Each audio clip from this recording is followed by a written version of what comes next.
Hello everyone, welcome back to my channel. My name is Theo, and today we are back with Heartstop Tour. This will be our second episode, and we will explore Riku's route this time around. So let's just hop straight into that. I think if I load from here, and I reject him. Yeah, not me. Oh, sorry. My mistake. He gives me a sheepish bow and stumbles backward, nearly knocking into a recycling bin. The bin wins. Have a good day. And then he's gone, just like my job, my last paycheck, and my sanity. I sigh, brushing crumbs off my blazer. I've been unemployed for 1 week, and I'm already talking to strangers for entertainment. I should go to the cafe. There's no use in me being here anymore. I want to... Okay, so... Let's have free therapy sessions. Let's try hotter guys. I think that would lead me to Riku, right? The cafe is quiet today. The usual hum of chatter and background music is replaced by something softer, slower. The Comfort Kuma theme, but acoustic. Weirdly soothing. I stir my drink aimlessly, eyes fixed on the cartoonishly large paw print cookie on the plate in front of me. The shadow passes by the window. I look up, and there he is. Comfort Kuma. In full suit, head and all, waving at passerby like he's made of joy and foam. Then he spots me. He stops midway, tilts his head in that exaggerated mascot way, and waddles up to the window. Slowly, carefully, he taps the glass. I blink. He points at me. Then, with both paws, he mimics chewing and holds an invisible spoon, then gives a dramatic thumbs up. Oh. I know, right? Cookie's a little stale today. He nods, and gently pats his own chest and gives me 2 thumbs up again. I wave at him, a little awkwardly. He gives one last enthusiastic nod before waddling off down the sidewalk again, arms swinging. Un appears beside me like a tired ghost. You two bonding now? What? No, I mean, he's just out there, doing his bear thing. He wipes down the counter, not looking at me. I look back at the window. Kuma's still outside, high-fiving a kid and tripping over a flower pot. The kid laughs, and so does Kuma. And despite myself, I smile a little. He's kinda... stupid. He's paid to be. Let's save up.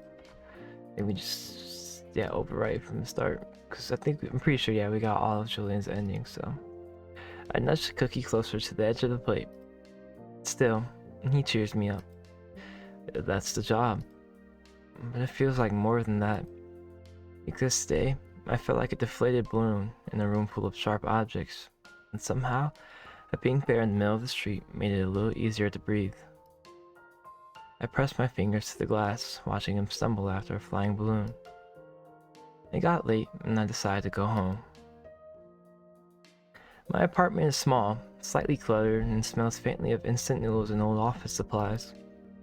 The suit jacket I wore to my old job is draped over the back of a chair, still wrinkled from sitting on a train station bench too long. I kick off my shoes, toss my bag onto the couch, and collapse face first into a sea of slightly mismatched cushions.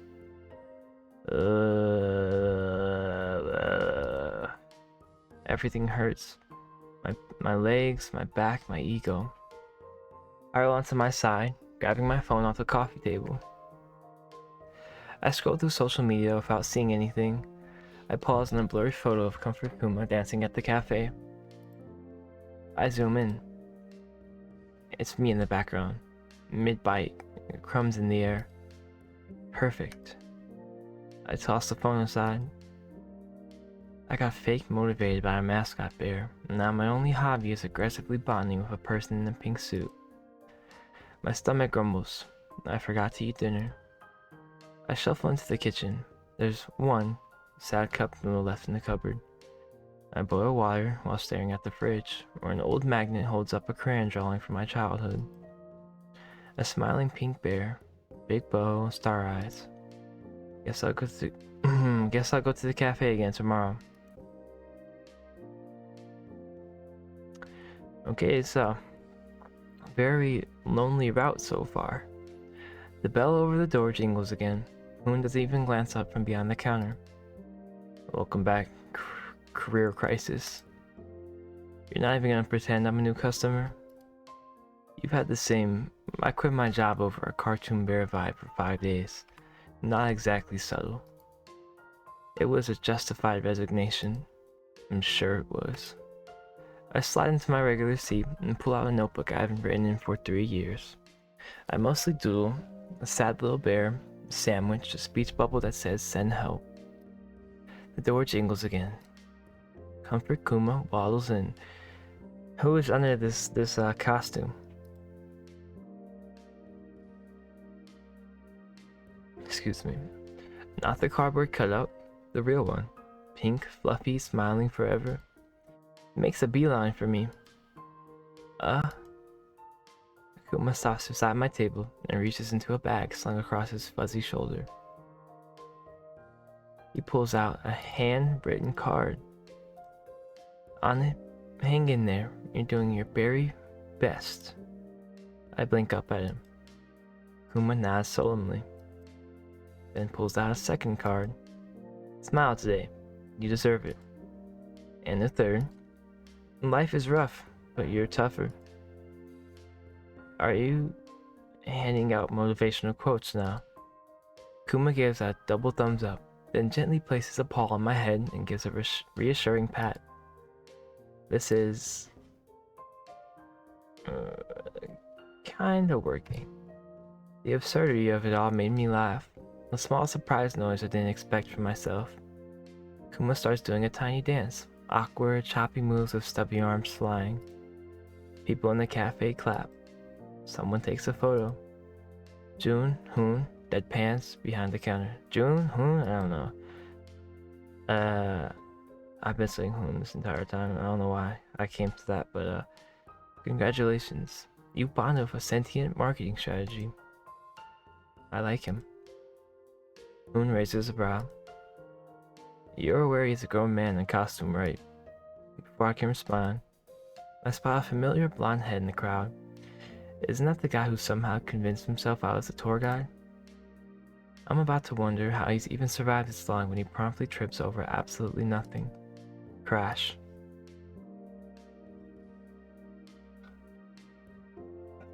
The sound of a loud horn, screaming, glass shatters outside. We all jump. Kuma spins toward the door. The music cuts out. That sounded like the parade. Kuma bursts into action, running for the entrance, but trips over display. I think that's Riku. We got a voice line. His head hits the floor. His mascot head. It rolls, literally rolls off. A gasp erupts from the tables around me, and that's when I see him.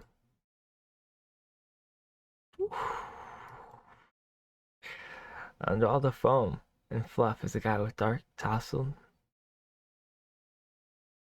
hair, tousled, whatever, hair, half a bear print hoodie clinging to his shoulder, and the most deadpan, I can't believe this is my life expression I've ever seen.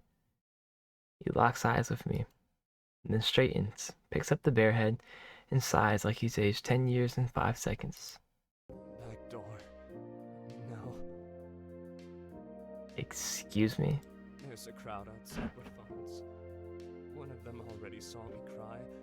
I need like 5 minutes of invisibility and a paper bag to breathe into.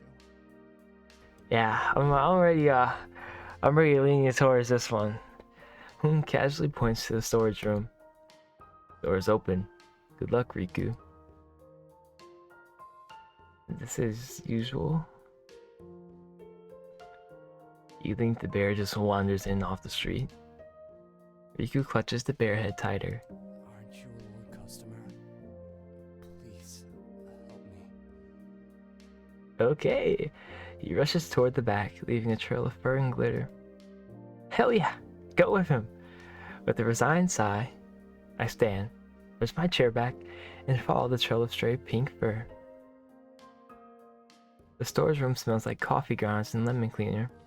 Rico's already wedged himself into a corner behind some stacked boxes, a mascot head cradled in his lap like a wounded pet. He doesn't look up when I step inside. Riku drags a hand down his face. Do I look okay? No, you look like you just lost custody of your bear persona. Oh, excuse me. I drank a little too much water. Alright. Okay. He lets out a strangled noise, half laugh, half despair, and props the bear head up right on the crate. You ever have one of those weeks where everything that could go wrong does? Pretty sure I'm on month 3 of that. His shoulders slump. Oh, great. So we're both disasters. Pretty much. Oh, there we go, it's my first one. We lapse into a weird, heavy silence. Through the thin wall, I can hear the muffled commotion outside, people yelling about the parade accident, the cafe bell jingling over and over. I'm not usually like this. Like what? A grown man hiding behind boxes while reevaluating all my life choices. I mean, I'm not judging, bro. Exactly. You wear it well. He finally looks at me. His expression softens just a little. You were the one I saw through the window, weren't you? With the stale cookie. Guilty. I was trying to cheer you up. You did. He blinks, as if that hadn't occurred to him. Really? Yeah, I don't know why. You're just stupidly cute. You. He shuts his mouth. Flustered, his ears are turning red. Sorry, that came out weird. No, it's. He takes a deep breath, pressing a palm to his face. Alright. I mean, so far, I'm liking Riku. I mean, dude, Julian was just so forced, bro. He was so forced. And they kept making it clear it was forced, like Golden Retriever. They said that shit like 4 times. Like, they made it so clear it was forced. It's kind of corny, bro. I'm not gonna lie. Like, I don't know. This dude just seems like a normal human being. He takes a deep breath, pressing a palm to his face. Oh, God, I need to get it together. I want some help escaping. Like emotional escape or physical escape? Both? He hesitates, then slowly he nods. There's a side door in the alley. If we're quick, I can make it up without being mobbed by children demanding hugs. Sounds like a plan. Yeah. Riku sets the bear head aside. Riku sets the bear head back on his hands and pushes himself up. He saw it without all the fluff. He opens the door and crack. The door crack and peeks out. The coast looks clear. You coming? Yeah, let's go. We slip out the side door into the warm night air. The alley is blessedly empty, except for a stray cat rummaging in a bin. Riku walks a few steps ahead. Thanks for not laughing or filming. Cool. You're welcome, though I can't promise I won't laugh about it later. He huffs out a quiet laugh himself. The sun is bright, reminding me of how early it is. Fair. He stops beside a small hatchback with a faded bumper sticker that says, "Keep calm and bury on." So, you're the person who's been cheering me up every day? He genuinely giggles, shining brightly. Off the clock. I'm just Rico. Riku. He looks over, searching my face for something. And you're... Oh, do you? I to officially meet you. Without all this. He gestures to the disassembled mascot parts he's holding. Nice to meet you too, without crumbs all over my face. Why'd you call me here? Didn't you offer him to escape? I wanted to look cool in front of a loyal customer. Always kind of cute. Riku rubs the back of his neck, looking away like he regrets every word the second they leave his mouth. Repeat that. Ugh, forget I opened my mouth. But I don't want to. There's something about the way he stands there, still holding a piece of the bear head like a shield. It makes my chest feel a little tighter, a little warmer. I'm holding my decapitated head. Isn't it a little odd? Silence stretches between us. Not uncomfortable, not empty, just quiet. Then I decide I want to. Yeah, let's try the head on. Riku? He turns slightly. Could I try the head on? He stares at me, like he thinks I'm joking. Then slowly, like he's caught between amusement and disbelief, he holds it out. If you want to experience what it's like to sweat out your soul in 40 seconds, be my guest. I shall. I take it from him carefully, fitting it over my head.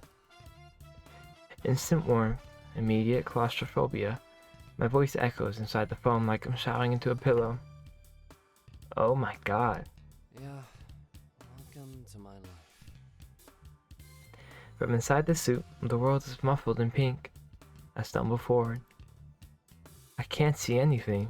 You're wearing it backwards.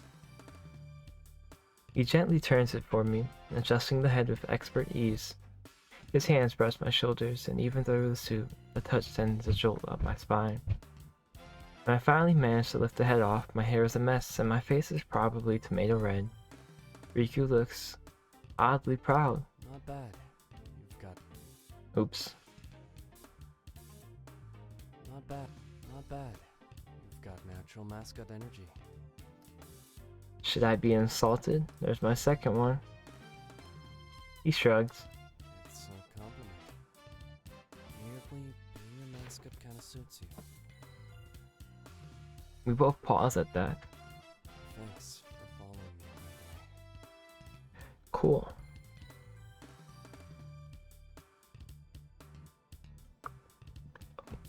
You're welcome. I'm tired. Don't usually do this. Do what? Open up. Joke around. Get unmasked. Literally. Yeah, well, I think we both had weird weeks. Another pause. And he says it so softly, almost like he doesn't mean for me to hear. I'm glad you saw me. My breath catches. I don't know what to say to that. Not really. So I just smile. Oops. And maybe, for the first time in a long time, I feel like smiling isn't a lie. The cat meows in the distance, startling us both. I should go. Yeah, me too. I felt as if thunder had struck me when I realized that I was planning to spend the entire day cooped up in the cafe and ranting to the Comfort Kuma mascot. But he's now Riku. Now I don't remember the pink bear or the cheerful performer, just him. Moon raises a brow and I push open the door again, bell jingling like I've committed a crime. Twice in one day. Should I be concerned? I didn't want to talk to myself in my apartment. So you came here to talk to the bear you now know as a human disaster man. It was either that or trauma bond with my rice cooker. Moon slides an espresso towards me. Espresso. On the house. You look like someone who just got emotionally blindsided by a mascot. I slump into the chair.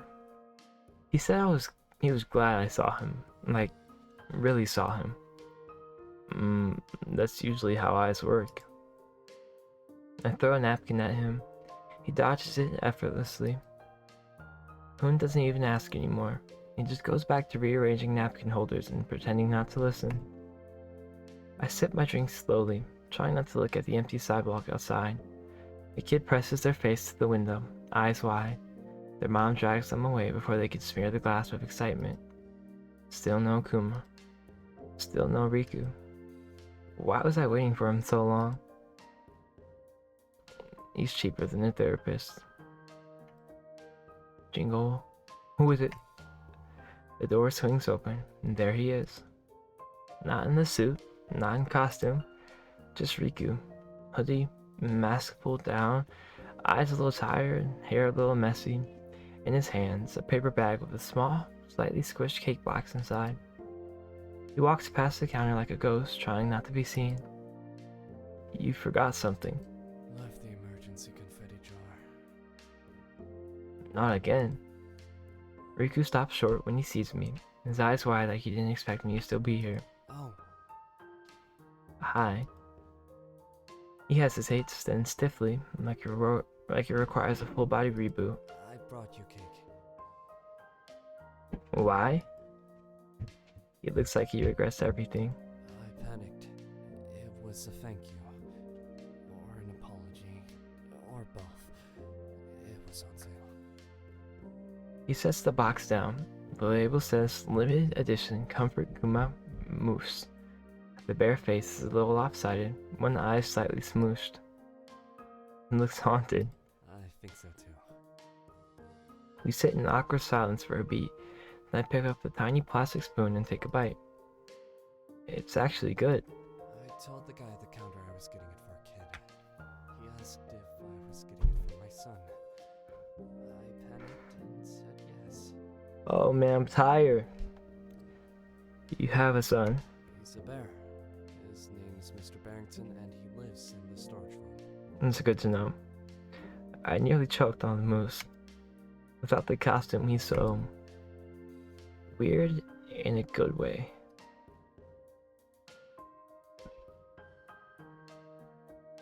Riku glances sideways, almost shy. Don't get used to it. I want to. What do I want to do? What do we want to do? I want to see Mr. Barrington. Let's go see Mr. Barrington. The door creaks as Riku pushes it open. Is that it? Who's that? It's not what I expected. The storage room smells faintly like cinnamon and cotton. Stacks of Comfort Kuma plushies line one wall like sleepy guards. PS5 is balanced precariously on the stack of shipping boxes. Excuse me. Its cords trailing into a tiny monitor propped on a crate. Blankets have been piled into a makeshift nest in the corner, too neatly folded but to be accidental. A small electric kettle hums on the shelf beside a mug that reads, "Bear with me." There's a plush cushion shaped like Kuma's face. It's been sat on so many times the smile's worn crooked. A familiar pink hoodie is draped over the back of a folding chair, the kind that looks like it remembers every single time Riku gave up and sighed into it. Yeah, do you live here, bruh? Is Mr. Barrington your landlord? Yes. Rent's steep. Now, watch, I'm gonna offer him to come crash in my place just like I did with Julian. Stranger, come crash in my place. I snort. He moves past me to a plastic container and lifts the lid. Inside, a Comfort Kuma suit. It's worse for wear, a tear near the shoulder, one ear half detached, glitter embedded in the fabric like battle scars. It's supposed to be pristine. But the parade's in 2 days, and the repair guy ghosted me. Again. He says it lightly, but there's a little crease between his brows, the kind of stress you only notice if you're really looking. Can't you fix it? I could, if I had the sleep, time, and the will to live. He glances at me. Or help. Or help. The air feels charged, warmer, like little flickering lights are watching us with bated breath. He turns back towards the Kuma suit, a step closer. Too close. Maybe. I want to help him. Not like there's anything better to do. And also, maybe I like watching him short circuit. Let's tailor you. I clap my hands together, mock serious. What do I measure first? Hands. Hands. Gotta know if they're calloused from heroic sewing, or soft like overcooked noodles. He looks at me in complete disbelief. You did not just say that. I gently take his hand before I can hide it.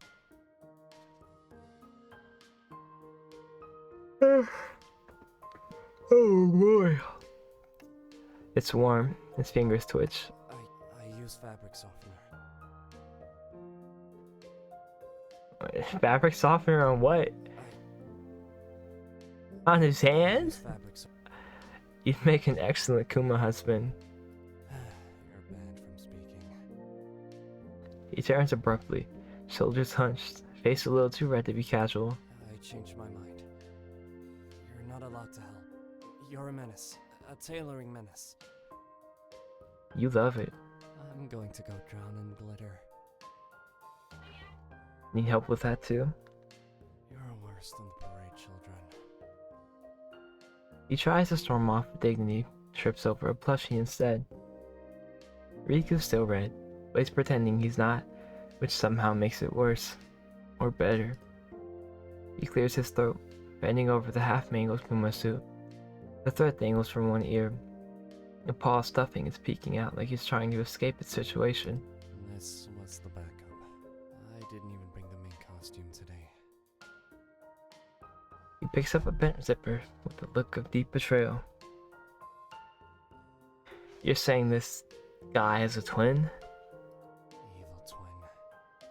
This one's cursed. I think a child bit it once. He pauses. Or maybe I did. It was a long week. I laugh and he glances over. That quiet, fleeting look, like he's memorizing the sound.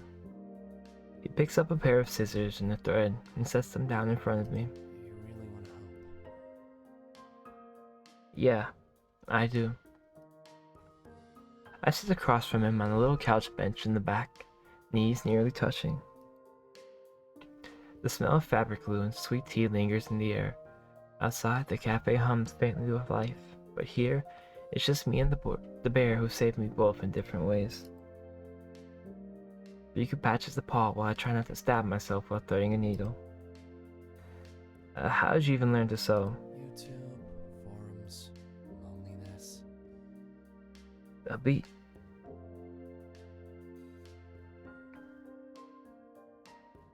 That's nice.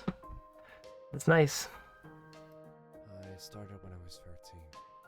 Made plushies so I'd had someone to talk to. He doesn't say it like it's sad, just honest. Mr. Barrington? He was the first.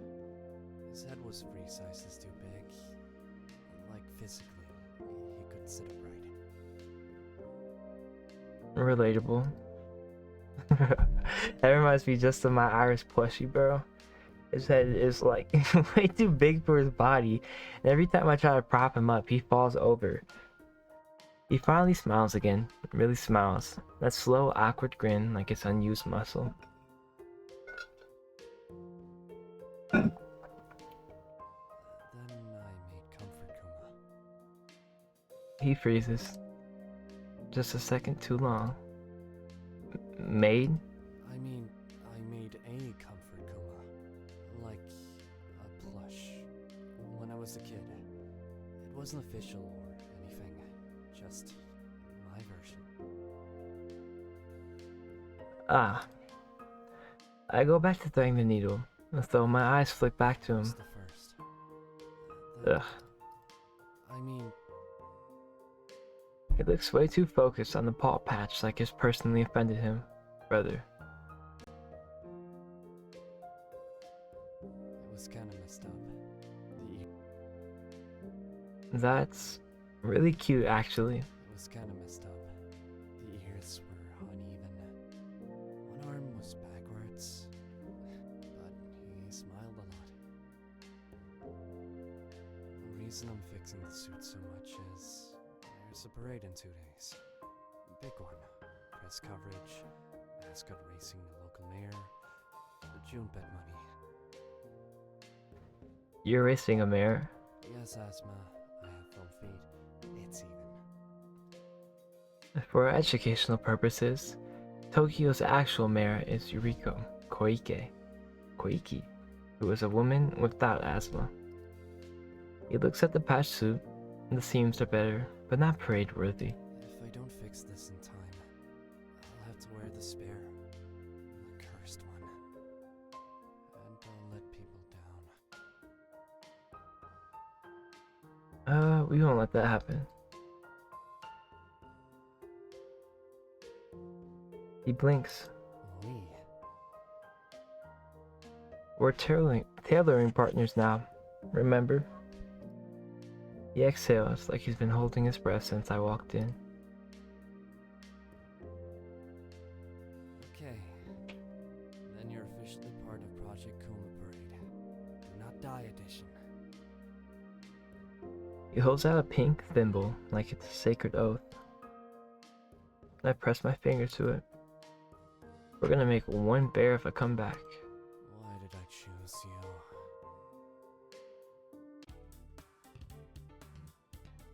By the time I get home, there's glitter on my sleeve, fox fur in my bag, and thread stuck to the bottom of my shoe.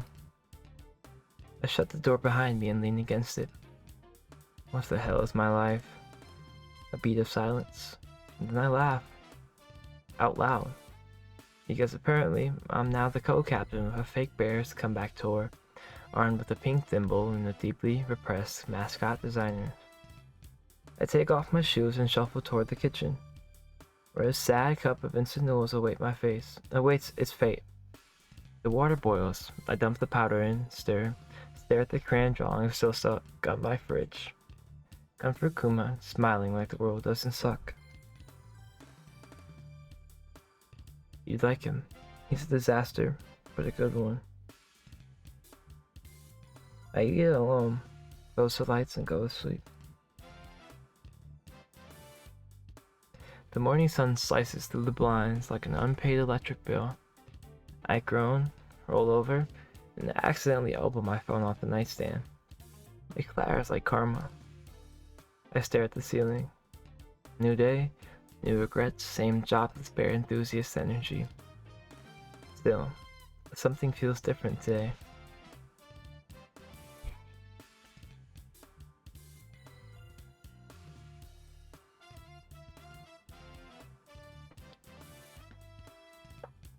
Alright, I think I fell asleep smiling. The cafe smells like fresh bread and pretty pink sparkles. Moon's behind the counter, already judging me with his eyes. He doesn't even look up when I walk in. Your little boyfriend's in the back. Really? He crawled in around 6 a.m., mumbling something about emergency repair sequences. Hasn't left the storage room since. Hoon gestures vaguely toward the back. No. Take him tea or he'll forget hydration exists. Excuse me. I open the door quietly. The lights are dim. Ariku's already hunched over the Kuma suit. Half of it spread across the floor like the aftermath of a plush crime scene. He's in a hoodie again, sleeves pushed up, hair fluffed from sleep, a pencil dangles beyond one ear. He startles when I speak. Hoon says you're banned from dehydration. I drank tea this morning. From the flower vase? He doesn't answer. Suspicious. I hand him the drink. He takes it like it's a reward for survival. Thanks. He pulls up the stitched sleeve. It's neat, but definitely not stage ready. There's my third one. I thought I had it, but it's too thick to sew here. My little machine can't handle the padding. So what now? I might need your help. June banned me from using the cafe outlets. Seriously? I need an outlet to fix the suit up. And yesterday night, when you went home, I used up too much wattage and the lights went out. In the middle of June's special latte pours. He fumbled over his words, and I could really tell how sincere. This was the first time he spoke that much. Let's take you to my apartment. We end up on the late afternoon train heading toward my apartment. The car is mostly empty, just a salary man snoring against the window, and a kid chewing very pointedly on a rubber giraffe. Riku clutches the mascot arm like it's going to bolt. You look nervous. I'm going to a stranger's house with a practically dismembered bear. There's no normal way to feel about that. See, like, okay, he's normal. Like, see, that's the most normal thing I've heard this entire time. Like, Julian just crashed in the night, was shirtless on my floor, and was sleeping in my bed shirtless in 2 days. Just in a stranger's place, by the way. Riku exhales through his nose, almost a laugh. He tugs his hood further over his face like that'll save him. Your place isn't haunted, right? I unlock the door and push it open, tossing my keys into the bowl by the shoe rack. Home sweet shoebox. Riku steps inside slowly, eyes scanning in space. Then he blinks, stops, blinks. There are Comfort Kuma plushies on the bed. Comfort Kuma flower pot.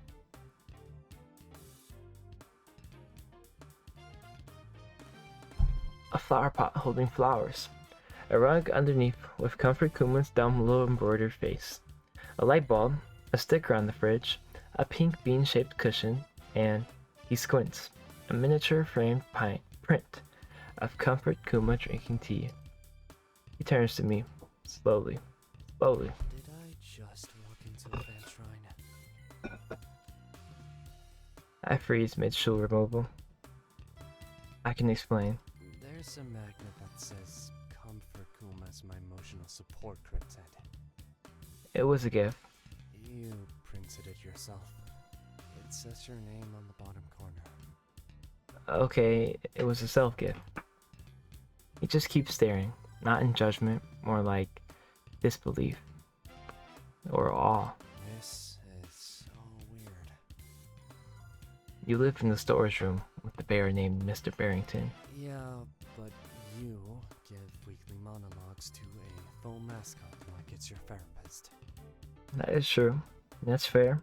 You told me about your old boss, the one who ate pudding with his hands. I could hear a hint of fondness in his voice. Oh my god. I did. And your failed poetry blog. How your 5th grade crush rejected you with a sticker chart. Stop. I could probably write your memoir at this point. I throw a pillow at him. He ducks. He stands in the middle of the room holding the bear arm like it's a bouquet of cursed roses.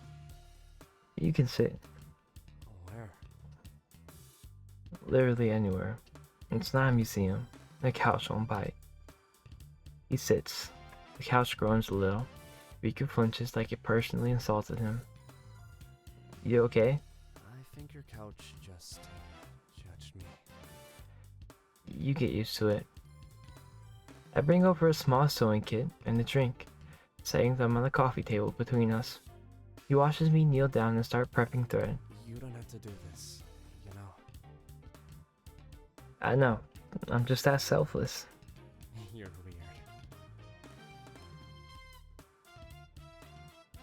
Only for you. Yeah, I am. Yeah, I am. I'll finish stitching the shoulder. You don't have to help with this part. You're right. I don't. I stay exactly where I am, leaning my chin into my palm as I watch him thread the needle. Fingers are steady and precise, Probably sewed half the merch by hand. You're staring. You haven't stabbed yourself yet. Save up. I'm trained. In what? Bear surgery? Riku rolls his eyes, but he's biting back a smile. Hey, do the voice. What voice? You know what voice. The Comfort Kuma trademark voice. The very nice to meet you one. He goes absolutely still. No. Why not? Because I'm in jeans and a hoodie. Not the time. But I need emotional support. What if I'm sad? Then I will text you an inspirational quote. Riku, Don't make me. please, please, please. Oh, you're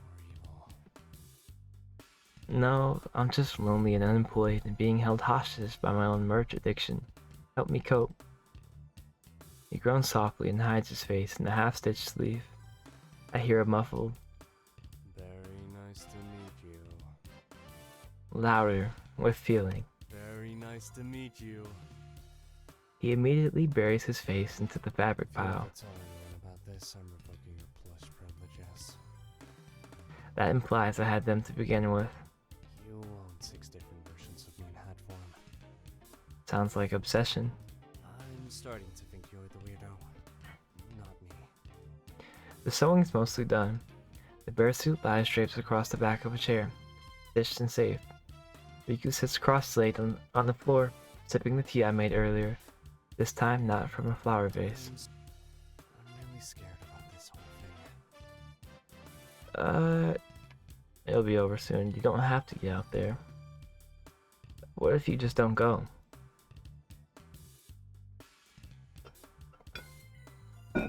Riku blinks at me from behind the disassembled Kuma suit, like I just handed him a golden excuse.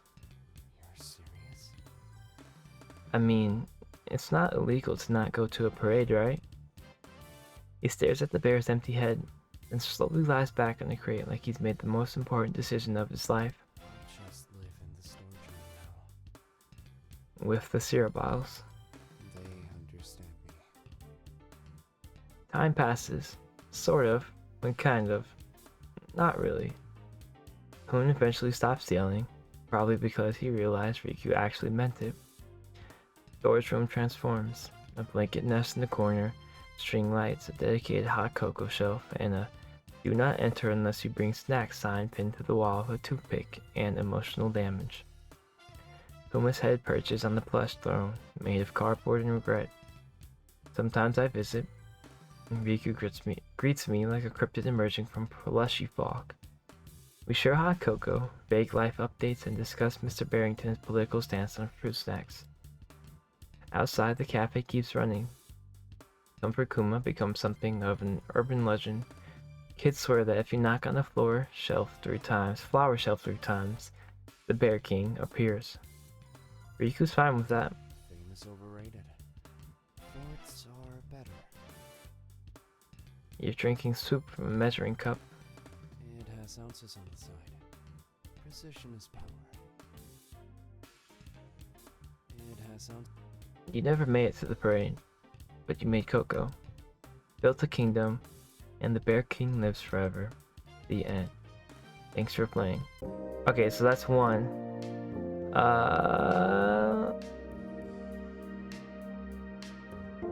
We could just start back from there. I'll be right back though.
Alright, we're back.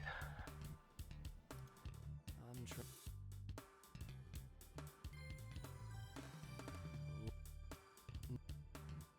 Because I'm in jeans and then.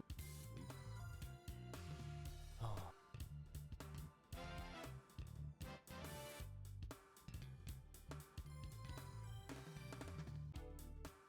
Very nice.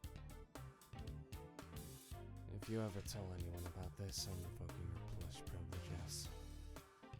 If you ever tell anyone about this, I'm revoking your plush privileges. You own 6 different versions of me in hat form. I'm starting. I'm really scared about this whole thing. Oh yeah, okay, wait. Alright, that's what we were doing. So we were back here. And,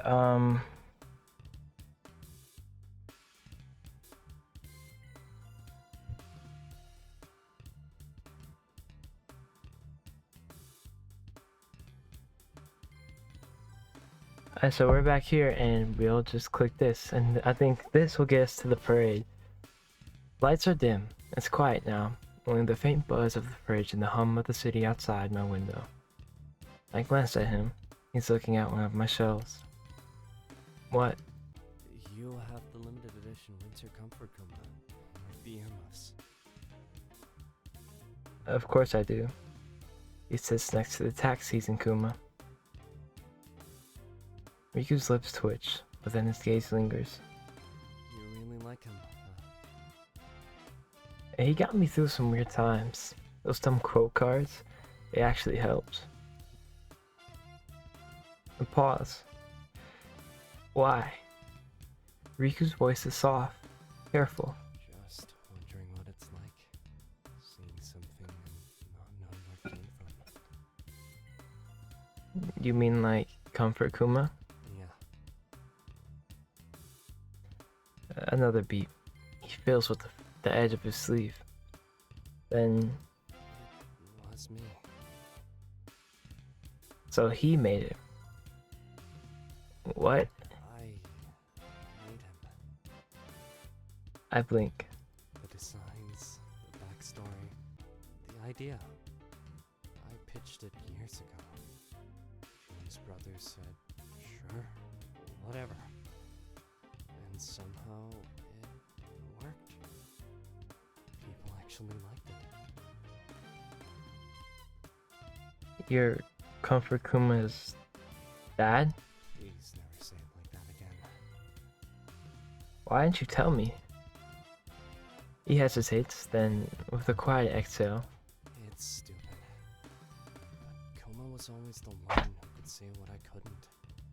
People don't really listen to me. But they'd listen to him. So I stayed inside the suit. a pause. It was easier that way. You made something that helps people. That helped me. Riku looks down at his tea. His voice is barely a whisper now. I just wanted people to feel a little less alone. Soft silence settles between you. And maybe, the version of him without the suit isn't so different after all. Quiet, kind, and just as good at hugging sadness out of people. You do that already. Even without the fluff. His eyes flick up to meet yours. Mine. The prize touched just a little pink at the ears again. Thanks. We ended up walking to a nearby convenience store together because neither of us wanted to admit we were hungry. For a second, my brain refuses to process it. Then I remember. Riku, Hoshino, Comfort Kuma's dad, next to me. I still can't believe you're him. You say that like a Beyonce. You're Comfort Kuma's actual creator. I've cried over the plushies you've designed. Should I sign your arm? I swear to God, I will start sobbing on this sidewalk. I nudge him playfully with my shoulder. He shifts, caught between pretending to be cool and trying not to smile. I duck into the konbini. It's quiet. The kind of place that smells like overworked air conditioning and instant curry. I grab drinks. Riku disappears into the snacks aisle and comes back with two bear-shaped rice crackers. He holds one up. They licensed this without asking me. You gonna sue? I bought 6 packs last week. I'm weak. I grin and grab one too. As we walk back, sipping drinks and sharing silent commentary on passing pigeons and increasingly cursed storefront signs, the evening feels good. The cafe is quiet, washed in the soft amber glow that leaks through the windows like warm tea. The tables are mostly empty, chairs flipped up at odd angles like they're already halfway into sleep mode. Comfort Kuma's suit sits on the counter like a deflated myth, arms draped dramatically, head tilted just enough to look mildly disappointed in us. Riku circles it with surgical focus. Excuse me. Poking at seams and muttering things like torso integrity compromise and possible frosting contamination. You're talking about like it's a bomb. Worse. It's got fur and brand recognition. I want to know some things. Exactly, like... how are you not famous right now for creating Comfort Kuma? Would you get photocards of me like a K-pop idol if I were to be famous? Just kidding. Kuma isn't about me. It's supposed to be for people who need it. Not some weird ego project. I feel content enough with making him. About the mirror race. I'm so confused about the mirror race to begin with, like... It's a tradition for Comfort Kuma to hand the mirror Daifuku, and then lead the kids parade. And that isn't questionable. Tokyo's a very weird place. There's Nakisuma Matsuri, where sumo wrestlers purposely try to make babies cry. Kanamara Matsuri, the penis festival where people celebrate penis-shaped objects. Whoa. Okay. What? Okay, I think I get it. You can stop. His relationship with Hoon. How did you and Hoon know each other? His parents gave him and his brother their cafe to continue the business. Jun's brother agreed with my proposals of making the cafe Comfort Kuma themed, and then ran away to a cave in the pole or something. So I got stuck with Jun. June. Okay, finally. They said his name, bro. He doesn't speak much. He hasn't since the last round of questions. He glances at me, just once, then packs away his kit in silence. I get that, like, this is all complicated. Sorry for involving you. I care, even if you don't believe it. I reach for the scarf, folding it neatly. Even now, the suit smells faintly of cinnamon and detergent, familiar and strange at the same time. The padding's holding. I think we're ready for the real thing. He sounds tired, but not drained, or like finished with the puzzle. June sticks his head out from the kitchen, drying a mug with far too much aggression. Hey, mascots, it's 7:30. You've been bickering over fluff for 2 hours. Go outside, touch air, or I'm banning you both. This is bearphobic. And June's kind of annoying, bro. That's it. I'm banning the bear too. Outside, the city glows in sleepy oranges and soft purples. The streetlights hum faintly. A cat lounges on the seat of a scooter nearby, blinking slowly like it knows secrets. We walk side by side, the silence easy, a little tired and a little warm. I could walk you home if you want. Technically, this is my walk home. The cafe storage room. I stop. I'm still very curious why you live there. It's close to work. You're literally rolling in Kuma money. I spend it on fabric, and tea, and weird gotcha bears. Real estate's a scam anyway. We both laugh, the sound echoing gently between shuttered storefronts. The cat watches us from its perch, tails flickering. We find a bench just off the path, half lit by a crooked street lamp. The cat from before trails us, and hops up beside Riku like it was invited. It immediately curls into a loaf on his lap. He doesn't move, just strokes his head with the same slow gentleness he used on the bear suit. I always like walking at night. Less people, less noise. Like the world forgets to perform a bit. A pause, then quieter. I think that's why I like the Kuma shirt too. No one expects anything smart or cool from a bear. You just exist. And that's enough. You're smart and cool. You're cute and you're sincere. Riku stiffens like he's buffering. You shouldn't say things like that. I might think you really meant it. I shift a little closer. Our hands brush. I should. Go for it, bro. Touch his sleeve. Riku looks down like he's been touched by divinity. If you do that again, I might hold your hand and never recover. Do it again. He turns red and mutters something incomprehensible. The same cat from before hops onto the bench like it's clocking in for work. Without hesitation, it curls up in Riku's lap.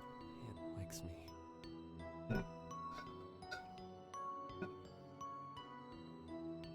You're a bear, and probably thinks you're warm and emotionally complex.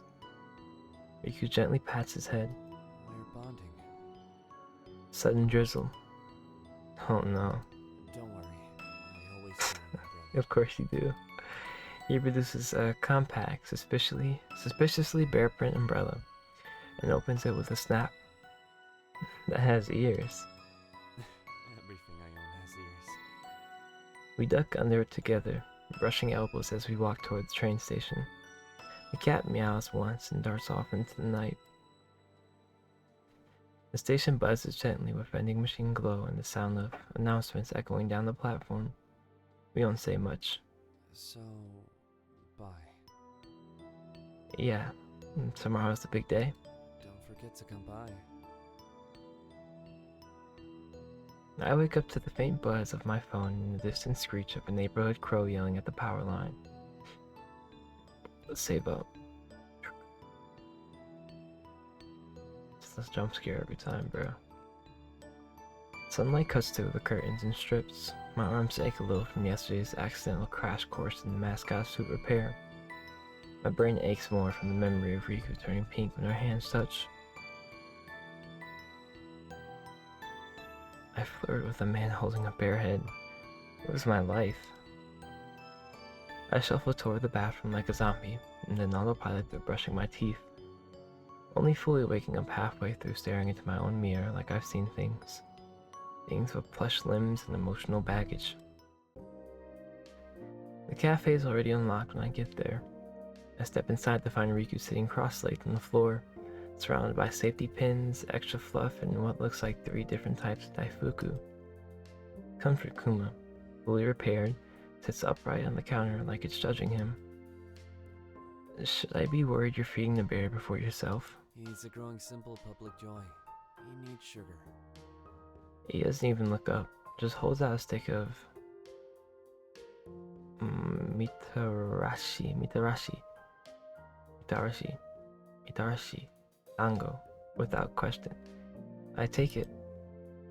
You slept here again. June threatened to turn off the heating if I left a single pin in the espresso grinder. I stayed for Kuma's safety. And yours? Debatable. So, big day today. You versus the mayor. It's not a real versus. It's more of a procession. He walks 5 steps, I walk 10, then I give him a daifuku, and we pose for photos. You say that like it isn't the weirdest sentence anyone said this week. Last year's parade included a clown who juggled daikon radishes, and a child who tried to arm wrestle the mayor. I'm the normal one. I look at him, sitting on the floor, surrounded by plush limbs and sugar. Sure, let's go with that. June pokes his head out from the back kitchen. You've got 30 minutes before the organizers show up. Better get changed. There's my fourth one, I think. Alright. He stands slowly, brushes lint off his hoodie, and reaches for the bear suit. It almost feels reverent, like putting on armor. The good kind, fluffy pastel armor with a star-eyed expression.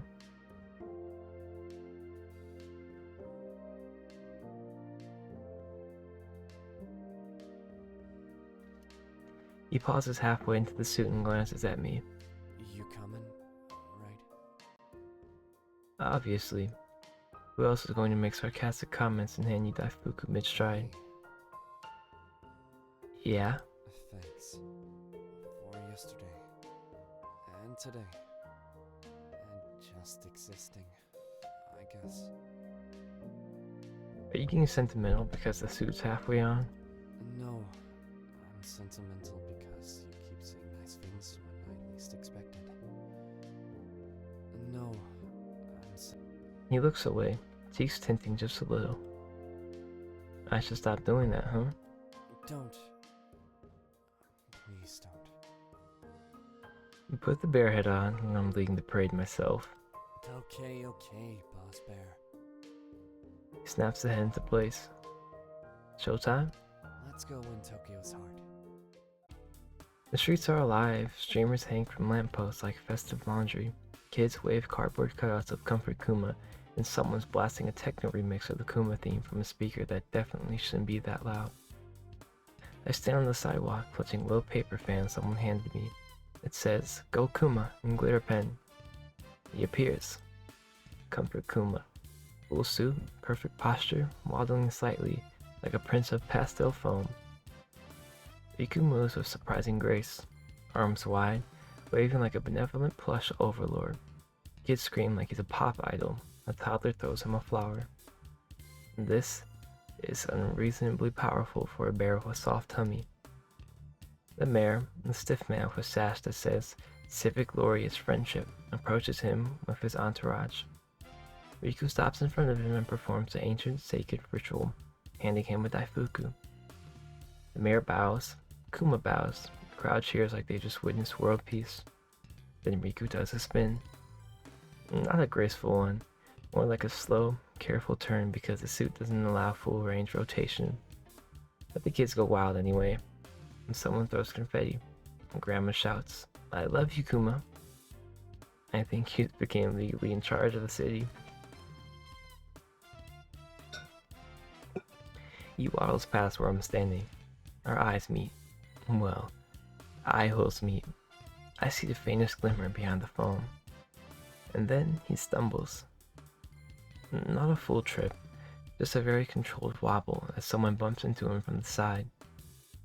He adjusts, recovers, and throws both paws up in a triumphant, "I meant to do that" pose.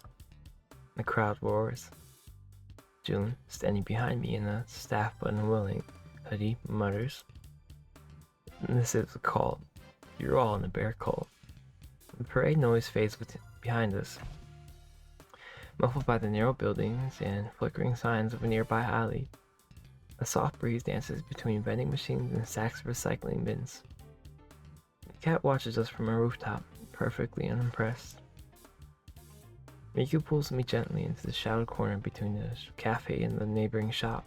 I need a second. The mascot cooldown break. More like a full system rebuild. He turns his back to me, tugging at the Velcro seams and hidden clasp. The fluffy pink bulk slumping a little with each unfastened piece. His shoulders rise and fall with a deep breath. With practiced movements, he peels his hood off like a second skin, revealing a slightly sweat-damp but still cozy outfit underneath. A faded pink bear print tee with a brown sweater draped over. His hair is mused, his face is flushed from heat, not embarrassment, this time. He exhales, free, and he survived. Barely. Parade's worse than cardio. And then, without warning, he turns to me, holding the oversized Comfort Kuma head in both hands. Hey, hold still. If you put that sweaty ass head on me, what? He gently lowers the head onto me.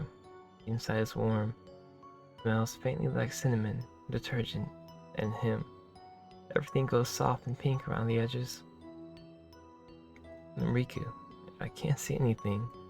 That's the point. He steps closer. Bro, if you kiss the bear head, I swear. What are you doing? I can't see it, but I feel it. The air shifts, close, careful. The heart beats distance.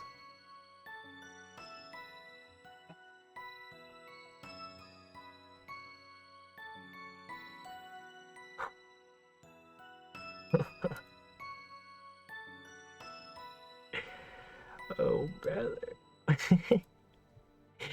The soft kiss lands against the plush muzzle of the bear head, right where the mouth would be. Light, deliberate. Nigga, did you just kiss the bear? I kissed the person inside the bear. He kissed me in the suit. Romantic, right? Yeah, bro. Debatable. I thought it was charming. Dramatic. Symbolic. Of what? My complete emotional instability. At least you're self-aware. He gently lifts the head back off, revealing my very confused and very flustered face. Riku's expression is unreadable for a second, then cracks into the tiniest, most mischievous grin. Just wanted to see if I can get away with it. Did you? I guess we'll find out. I guess we will.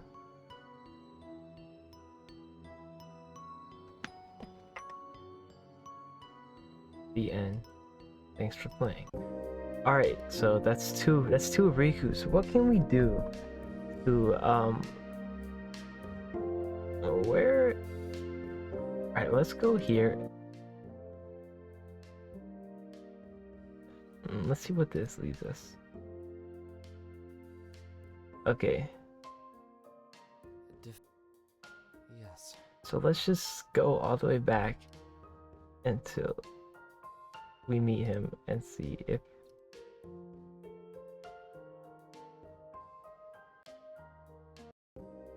okay.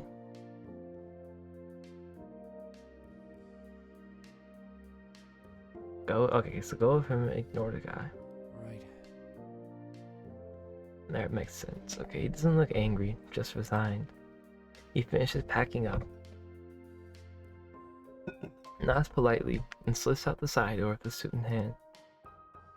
It's the day of the parade. I push open the cafe door. June's already beyond the counter, sipping something black enough to wake the dead. Riku around? June doesn't bother looking up. He left early, so he didn't need help anymore. My stomach sinks. You two fight or something? Bro, I don't even know this dude. No, I don't think so.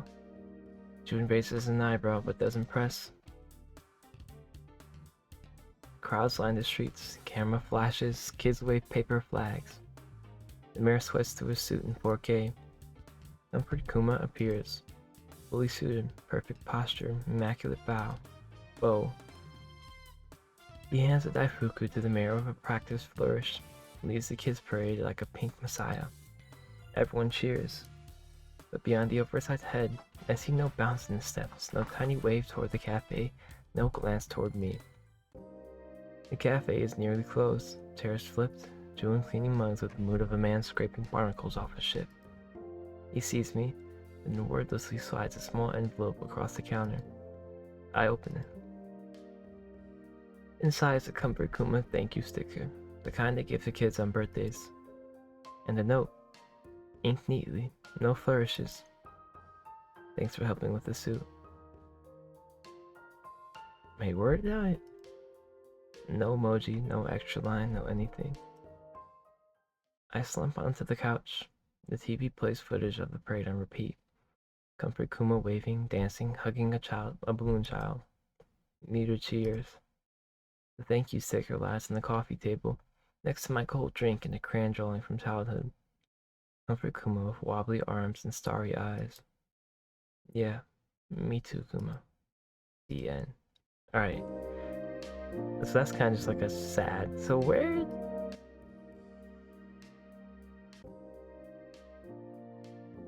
Okay. Where?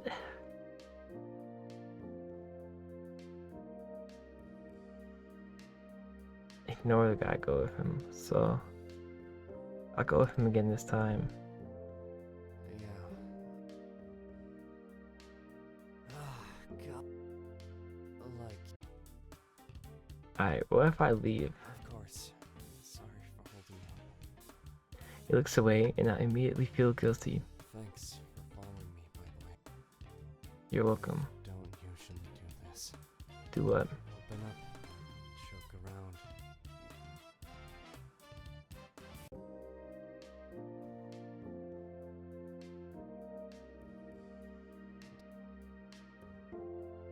Okay, yeah, so I say that's everything. But to make sure, we could check our CGs, and yep, we have every single CG. So, we'll call it there. This was Heartstop Tour, our two romantic interests, Julian and Riku. So, in my honest opinion, I think Riku was my favorite of the two.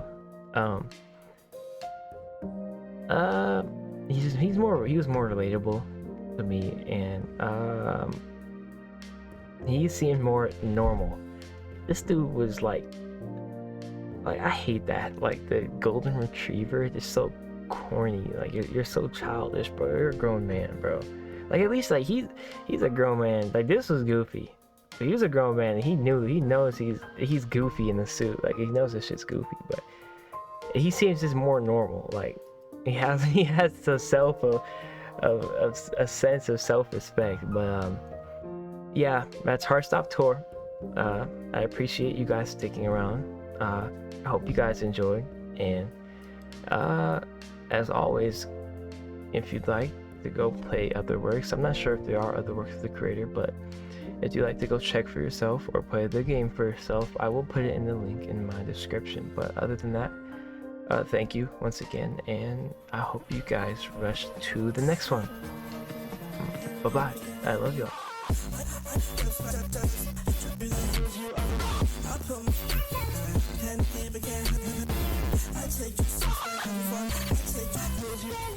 I put my words down.